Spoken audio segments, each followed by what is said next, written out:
Hello and welcome to this bonus episode of Once Upon a Time in a Podcast. Series 1 has been talking about addiction, and in the last episode, I spoke a little bit about going and revisiting your childhood self and looking at them, and basically, how would you speak to them? Would you speak to them in the same tone that you speak to yourself now? The guilt and the shame that you feel through addiction, would you put that on that child? I worked quite hard on this lately,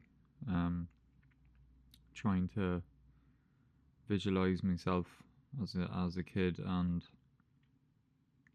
I wasn't a bad kid. Like I was a very sensitive child, and I would definitely have been an affectionate child.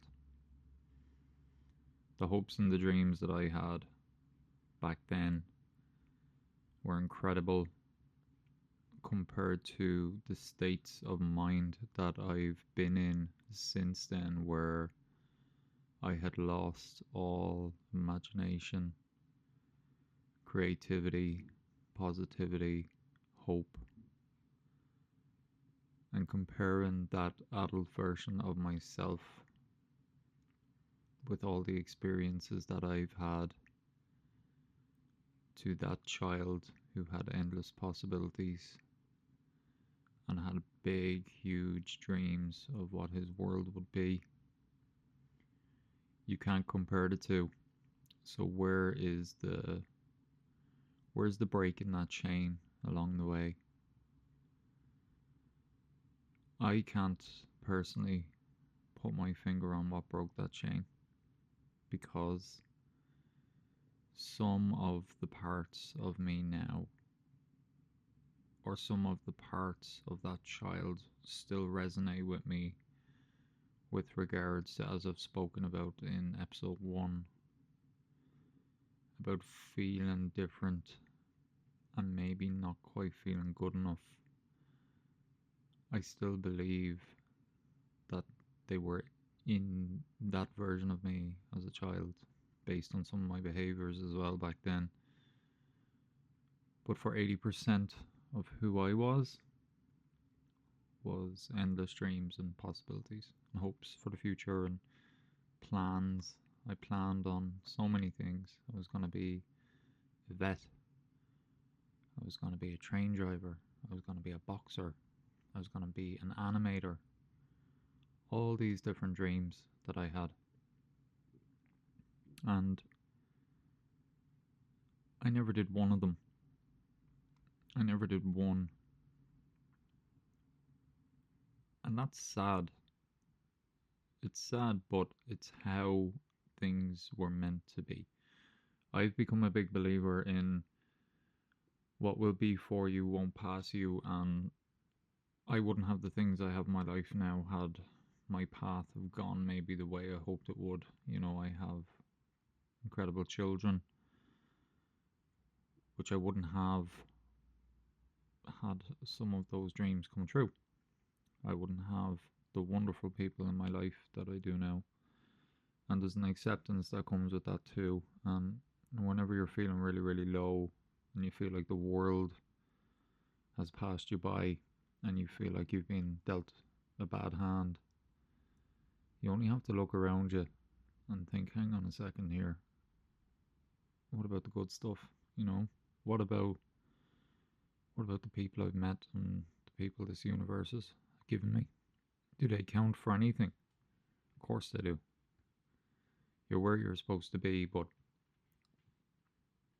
yeah, I believe that version of me that existed back then with all those hopes and dreams actually makes up my core mentality, my core values, and everything else is just a layer on top of that, and it's layer upon layer upon layer of armor that I've put up around me to protect myself over the years, and that armor gets very, very heavy, and before you know it, you're blocking the whole world out. Um, what I wanted to do in this episode was to delve a little bit into the mindset of that child. A couple of years ago, I got a message. It's a long story, but I got a message asking me would I contribute to a project by the Museum of Childhood Ireland, and would I like to contribute my story of a part of my childhood, a specific memory of going to school in the mornings, and what that was like from my perspective. And I came back and I explained that I spent the first 10 years of my life in Dublin, and we moved to County Kerry, and I then had a completely different experience of what that would have been like going to school in the mornings. So I've always been into creative writing and stuff like that, so I wrote my story, and it ended up getting included in a book that was recently published by the Museum of Childhood Ireland. A fantastic project. I would highly recommend you to go on. I'll actually leave a link for it here on the podcast, and I would highly recommend to go and have a look at this and have a read of all the different stories of people around Ireland. It's absolutely fascinating. So what I want to do today, I actually want to read my story. This is a true story. It's factual. It's not fiction. To give you an insight into the innocence before addiction, and me and like millions of others like me around the world. There was a different version of us before alcohol, gambling, drugs, whatever. There was an innocent version of us, and a version that never in a million years would have thought they would have ended up an addict. So I'm going to read it for you now. The first part of this story is based on my experiences of growing up in Ballyfermot in Dublin, and what that was like going to school in the morning.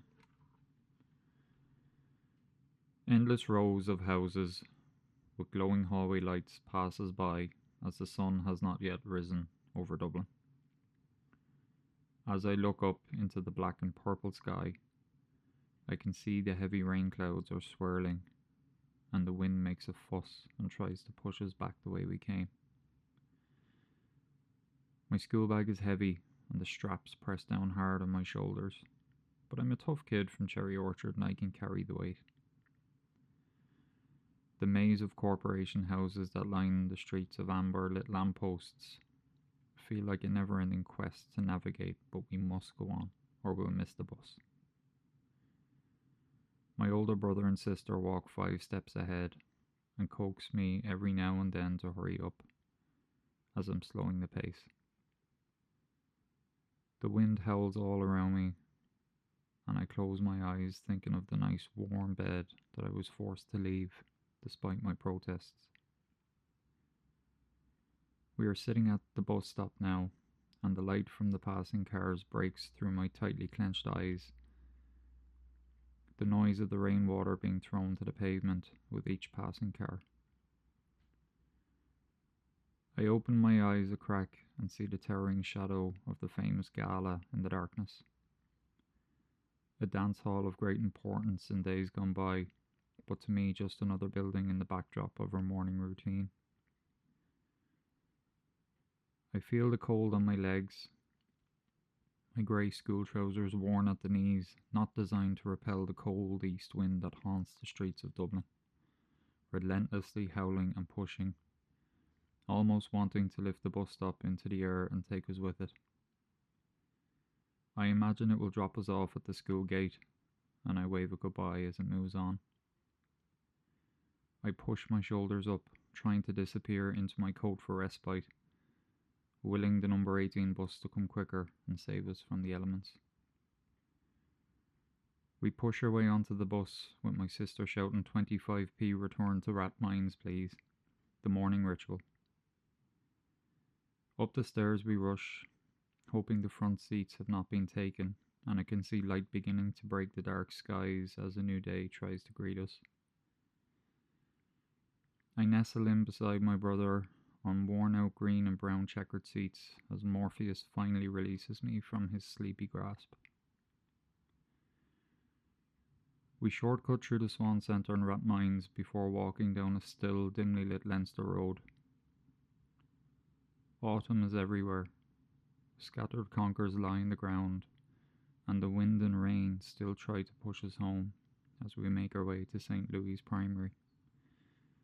Keeping a tight grip on my brown paper bag containing the 10 Apple Jacks I've just bought, using the 10p my father gave me the day before.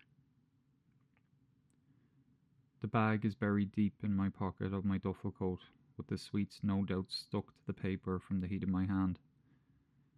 Through the school gate we go. The welcome heat for another day of playing the recorder, corned beef sandwiches, and falling off the climbing frame. It's 1993, I'm 9 years old, and this is Dublin. So that was my first, that was the first part of my story. So the second part is what it was like going to school in Kerry. We moved to Kerry when I was about 10, and we lived in a very, very rural area, just outside a town called Castle Island, a place called Cordal, or Glowntown to be specific, and it was not far from the Cork and Kerry border, so we lived there, and it was a massive culture shock coming from a big, big housing estate in Dublin. So the second part of my journey to school story is this.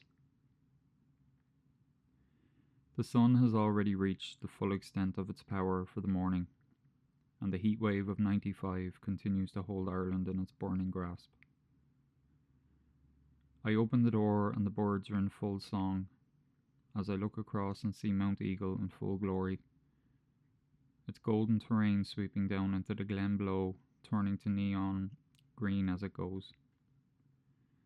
I hear the cows lowing just beyond the fence across the road. The gravel crunches beneath my feet as I make my way down to greet them. There is no hurry this morning. In County Kerry, time doesn't nip at your heels, but rather whispers too softly. I have no concern with the clock, only the sounds and smells of the beautiful countryside that surrounds me. My father calls me back to him and I follow him towards the road.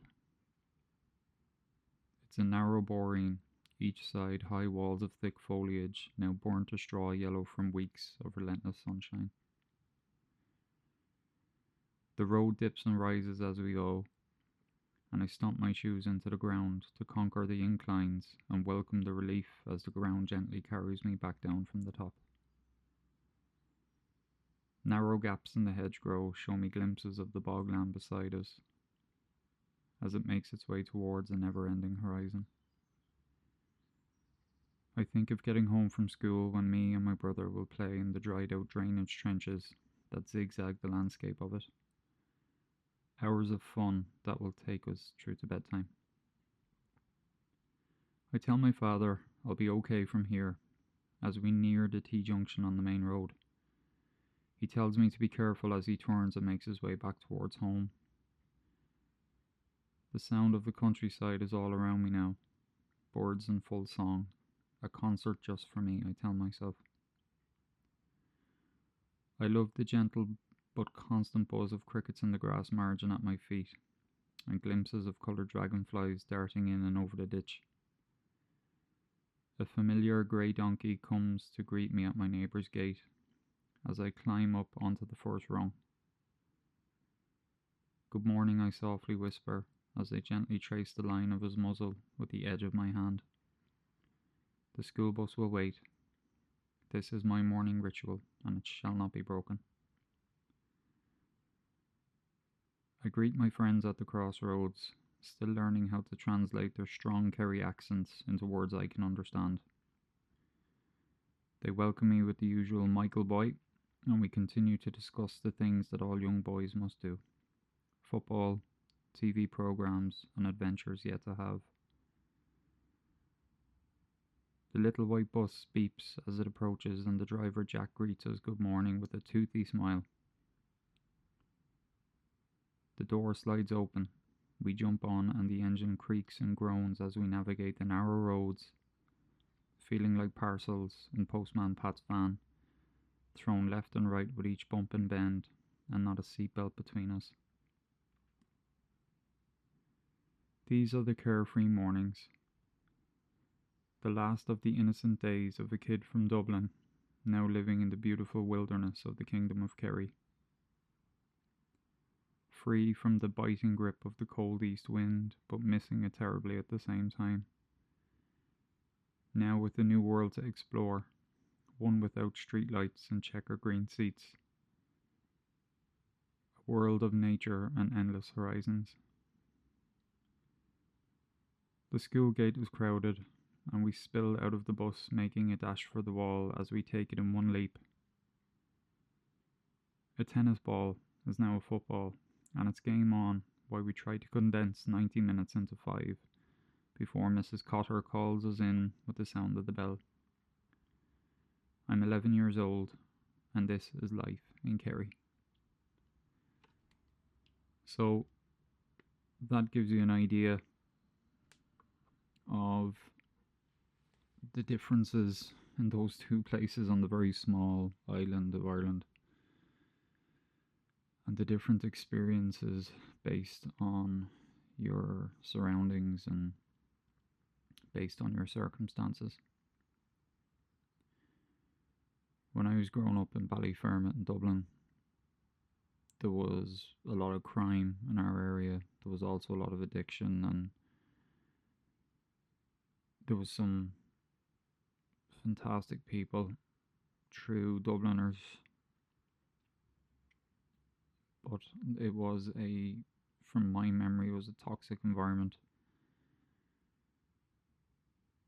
And I probably didn't have the happiest of childhoods, I would say, in Ballyfermot, in a way that when I go back to talking about how I always felt sort of different in a way, I think that was always the case, and it didn't matter if I was in Dublin or Kerry, I still felt the same around people my own age and stuff like that. So I probably didn't have the happiest of childhoods in the way that I found it very, very difficult to make friends. But moving to Kerry opened up a whole new world for me. It was a freedom, because in Ballyfermot you couldn't really go outside once it got dark, and in Halloween time you had to tape up your letterbox for fear of fireworks in your letterbox and all sorts of stuff, and it was just chaos. Whereas when we went to Kerry, there was just this massive expanse of countryside and a freedom that I'd never experienced in my life. But through all of that, when you listen to that story, the innocence is there and the hope is there, and just being grounded and present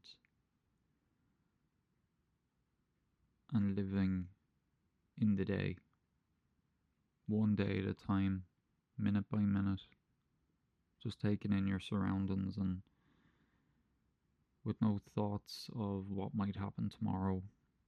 And that's where we get lost along the way when we grow up. And that's why I think in recovery they talk about keeping it in the day and one day at a time, and I think that stems from childhood. You need to recover, you need to be brought back to that innocent state that you once had. As a child, you would never dream of taking drugs. Drugs wouldn't come into it. You didn't need anything. When you're that young, you don't need anything. You're high on life. You're high on the energy of youth, and I think that's where one day at a time comes in. It's that mentality. And for me, creative writing was always something I enjoyed as a child. I always loved writing stories. And I remember when I was about 9 years old, I had absolutely no idea what cocaine was or anything like that. I must have seen something on TV, but I remember writing a fictional story of two people, a couple. Now, I was 9 years old, but I wrote a fictional story of a couple who were cocaine addicts. And I remember showing this story to my parents, and I think they were looking at me like, "Where the hell did you even imagine this from?" Um, they probably don't remember it now, but I do. I always remember the guy in the story was going out trying to get more, and if I was to read it now, I'd probably cringe. But um, it was on my mind at 9, and I don't know why. Um, but I've always loved creative writing, and I'm actually writing a book at the moment, like a loosely based book on my life, and it's a sort of a comedy as well. I've been trying to write it for the last 5 years, so more probably, but I will get it written. I'll get it done. And it's been really, really enjoyable to do. The problem is I keep going back over it and then rewriting it again. So I think I need to put the perfectionism to one side and just write what's in there. But I hope you enjoyed that story, because for me that's a snapshot of me taking it one day at a time, and I remind myself of that when I cannot take it one day at a time as an adult. Some days it's 5 minutes at a time. So I hope you enjoyed this bonus episode, and I will see you on the next one. Have a great day, and always remember, you're not a bad person, you just have an addiction.